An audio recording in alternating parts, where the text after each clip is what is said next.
Alô, nação do Mengão, esse é o Coluna do Fla Play. Chega de like, ajuda muito o nosso canal. Conteúdos exclusivos do Coluna pra você, narrações dos gols, trechos dos programas, opiniões e ampla cobertura. Se liga então, se inscreva, ativa o sininho e vamos juntos. Saudações rubro-negras! E aí, números do jogo: 52-48 de posse. O Atlético foi mais faltoso que o Flamengo. Caraca, o Renato elogiou a arbitragem do Rodolfo Toschi Marques. Eu acho que ele viu outro jogo, né? Porque o Rodolfo Toschi conseguiu me irritar profundamente, como sempre, né? Ele com aquele seu gelzinho, árbitro controlador, árbitro FIFA, FI, FA. Cara, eu detesto as arbitragens do paranaense Rodolfo Toschi Marques. Ontem foi mais uma ruim, na minha opinião. E, cara, o Renato, eu não sei se ele estava ali sendo político, né? Dando um recado ali para a CBF, não sei para quem. A primeira coisa que ele falou na coletiva foi justamente essa questão, um elogio à arbitragem do Rodolfo Toschi Marques. Tá bom, se ele gostou, tudo bem. Eu gostei foi do resultado, mas da arbitragem eu não gostei, não. Ele marcou mais faltas aí para o Atlético GO, impedimentos 4-2, finalizações 23-10, é um número que é meio mentiroso, muitas finalizações foram péssimas, né? Tem que ver o que foi computado como finalização aí, mas aí sim, no gol 7-2 para o Mengão, resultado muito justo esse 2-0, escanteios o Flamengo teve mais e teve mais precisão nos passes também. O Vicente Flá tá falando, isso aí, foi para cutucar o juiz passado, pode ser, também tive essa mesmíssima impressão. Vicente Flá, posse de bola equilibrada, em casa, como o goianiense, é inacreditável. O Rafael Lima falando, o Renato é malandramente político, aquela diplomacia, tal, político. O Renato é aquilo, né, cara? Talvez ele seja, sabe aqueles ursinhos, aqueles bonequinhos que tem 100 falas, 300 falas, 200 falas? Ele é isso. É o que eu sempre digo para vocês. O meu time, sei que lá, ele tem as frases de sempre, né? Que ele não passa uma coletiva, né? 200 milhões, não sei o que lá. Sempre tem essas. No caso, não são muito mais de 200 milhões, né? O elenco atual do Flamengo. Arthur Toninho Daniel, um abraço para você, querido amigo atleticano. O Yuri Reis dando bom dia pra gente. A Lady Locke falando que lá no Alabama são 8 da manhã. Nossa senhora. Ela contou só para ver a gente. Ela já estava aqui de início, antes da gente entrar, quando você ainda estava discutindo comigo, obrigado, ela estava aqui já falando que acordou para ver a gente. Obrigado, moral. O Lucas França falou assim, quando o Renato treinava o Grêmio, eu me lembro que ele falou que posse de bola não ganha jogo. Acho que essa não é...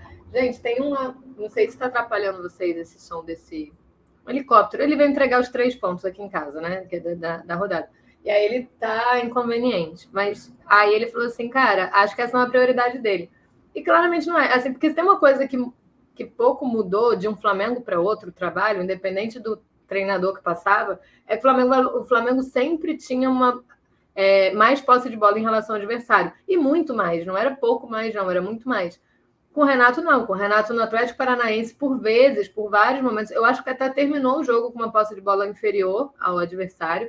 E durante a partida eu até trazia isso com uma certa frequência, porque chamou minha atenção. O Flamengo chegou a ter 43% da posse de bola e agora 52% contra o Atlético Goianiense jogando em casa, né? Normalmente a gente veria essa posse de bola lá para os 65, 60 e pouco, porque o Flamengo sempre gostou de jogar com a bola. Com o Renato a gente nem vê o time trabalhando muito a bola, apesar da vitória, que tem sim que ser exaltada, entra toda uma questão emocional, é um trabalho de superação, você vencer dentro da bagunça que a gente fala, porque quando a gente fala que as pessoas falam muito isso, até trouxe para o Penido, estava conversando esses dias com o Penido, tem gente que fala assim, há uma semana a pessoa estava falando que o time joga mal, depois está falando que o time joga bem, porque o futebol é dinâmico, e a gente sabe que mesmo o Flamengo não jogando bem, a bagunça permanece aí. Então, é uma questão de superação. Você conseguir vencer, desligar um pouco de tudo que está acontecendo e ganhar uma partida é uma questão de superação. Não foi no bom futebol, foi muito mais na camisa, na vontade mesmo de vencer,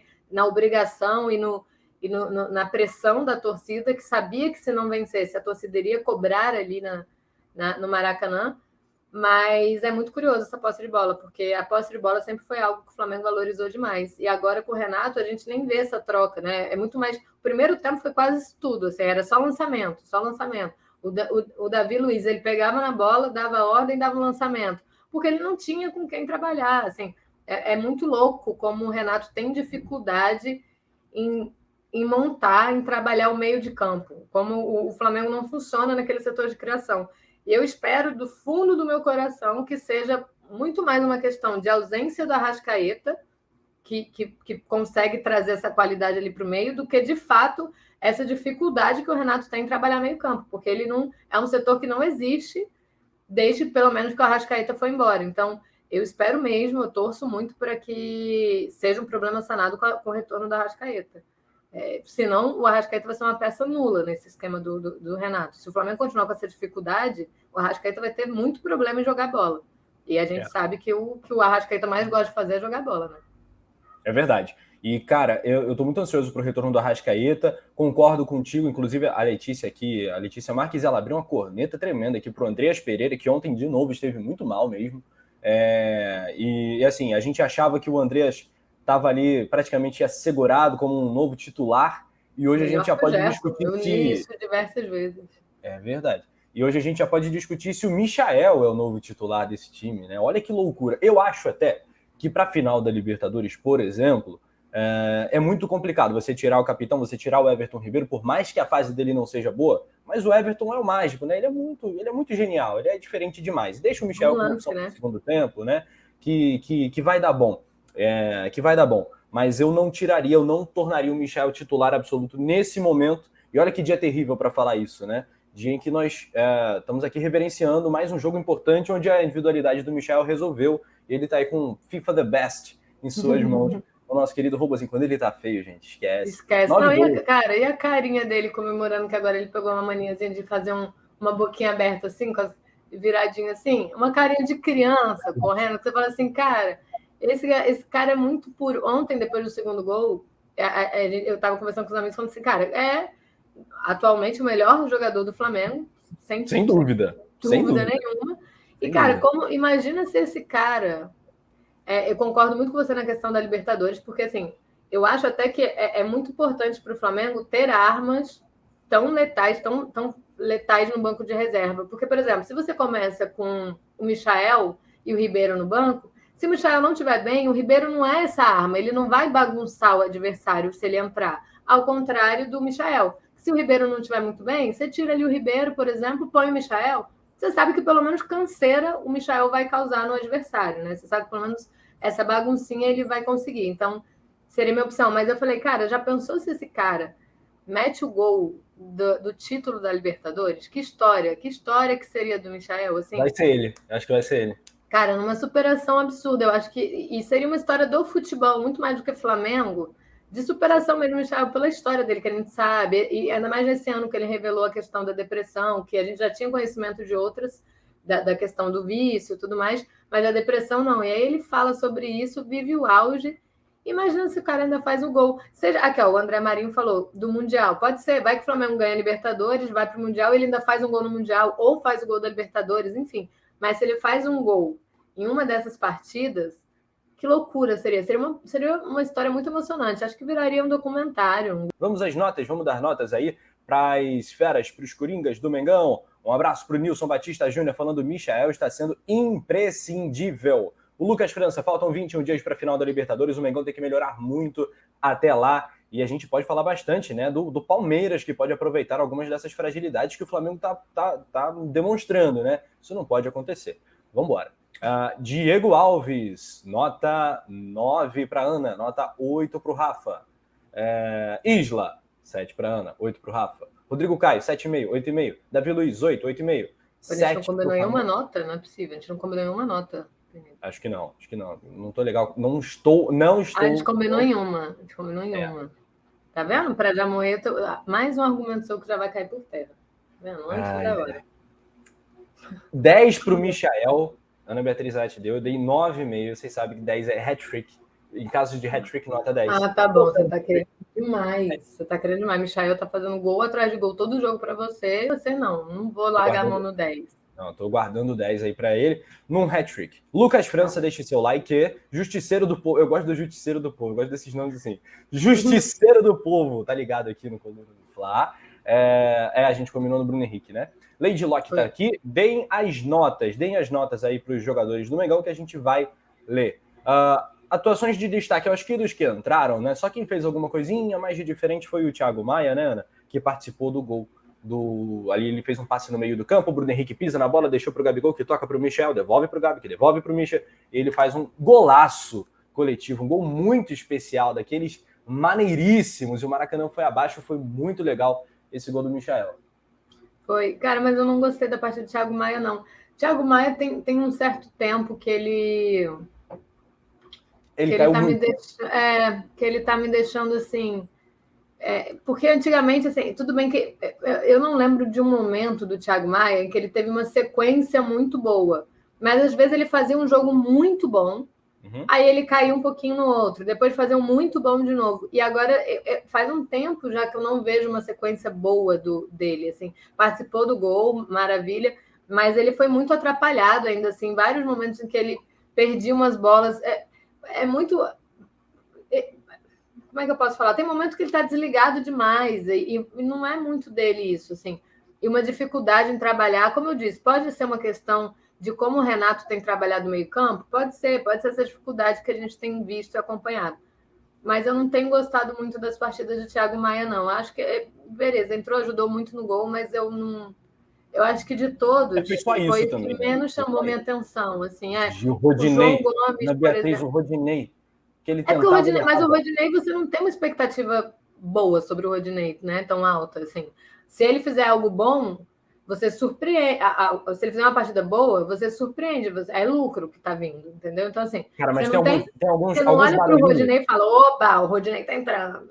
Tem alguns barulhinhos, algumas onomatopeias da nação rubro-negra que são características, né? Quando o jogador começa a errar muito, sai aquele grito de do Maracanã, já reparou?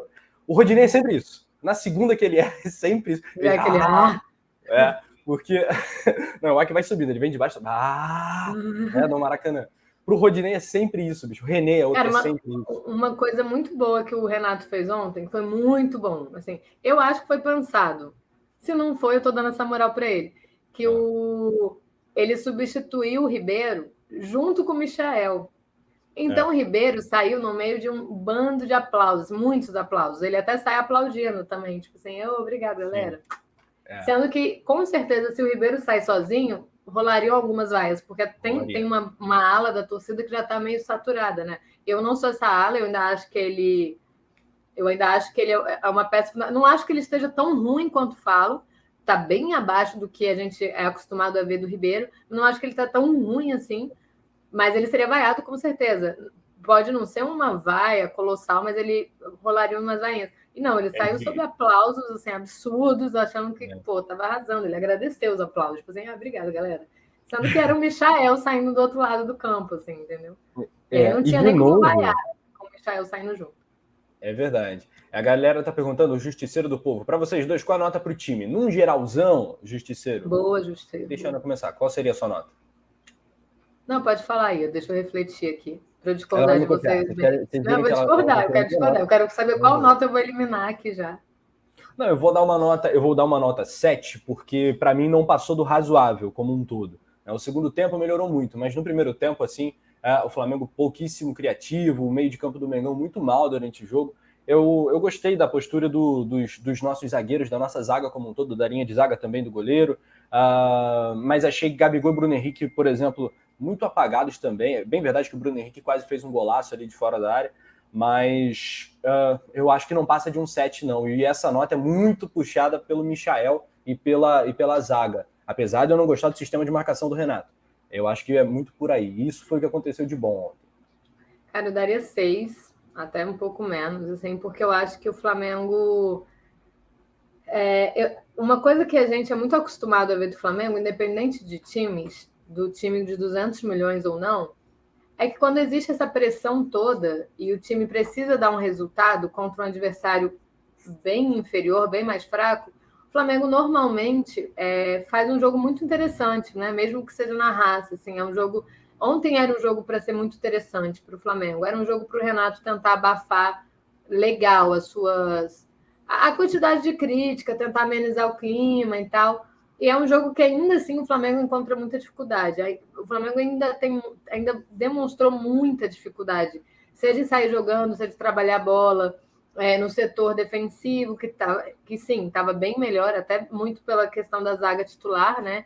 Que é o Rodrigo Caio e Davi Luiz, o Diego Alves numa noite também bem seguro. O Isla, eu achei até que ele viveu momentos muito interessantes, assim, em um primeiro tempo muito ruim, eu acho que o Isla conseguiu até se destacar, ele buscava, ele procurava, então o setor defensivo interessante, mas ainda assim faltando muito, e o ofensivo falta. Se não fosse o Michael, o Flamengo encontraria muito mais dificuldade do que já encontrou. Então, uma notinha 6, porque dava para ser bem melhor contra o Atlético Goianiense. Deixa uma preocupação, por exemplo, para enfrentar um Corinthians, sabe, que tem um time melhor, que está embaladinho.